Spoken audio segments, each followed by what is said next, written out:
Ram SS says, "Hey guys, hope you're doing well. What do you make of Ancelotti's press conference yesterday? I was a little disappointed with him mentioning that players like Bale, Marcelo, and Isco will continue to have chances. How do you see that? These players have hardly contributed anything significant in the last few years and we continue to give them more chances. It's only going to limit our wage bills. It also takes away chances for some really good young players like Brahim, Miguel, or Arribas." I think Ancelotti was put in a tough spot with those questions. I think the questions were perfectly reasonable and worth asking. But Ancelotti has nothing to say if he really wants the player to leave, and even if the club wants the player to leave, and he has nothing to decide about them. But Real Madrid cannot hurt their leverage on any potential future negotiation for those three players by saying that we're going to get rid of them no matter what. They're not going to play a single minute. Like, I get that, and now it's time for the club to work behind the scenes and try to find a new club for those, particularly for those three players, I feel like.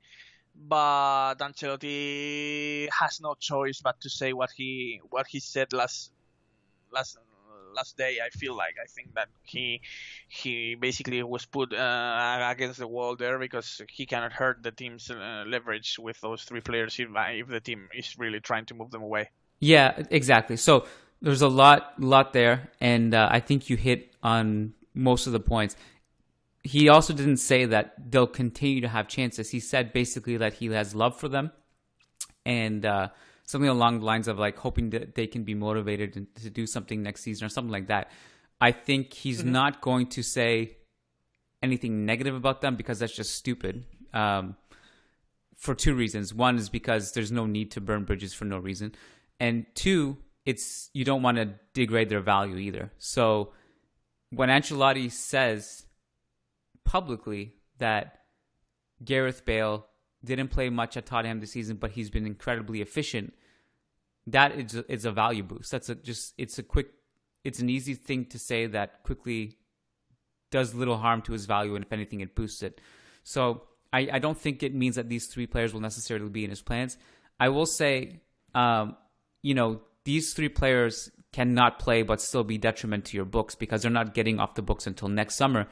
And I don't think it'll be easy to find a home for them. But in the case, right, I'm still like, there are a lot of reports from various outlets that Ancelotti wants to use Marcelo and Isco.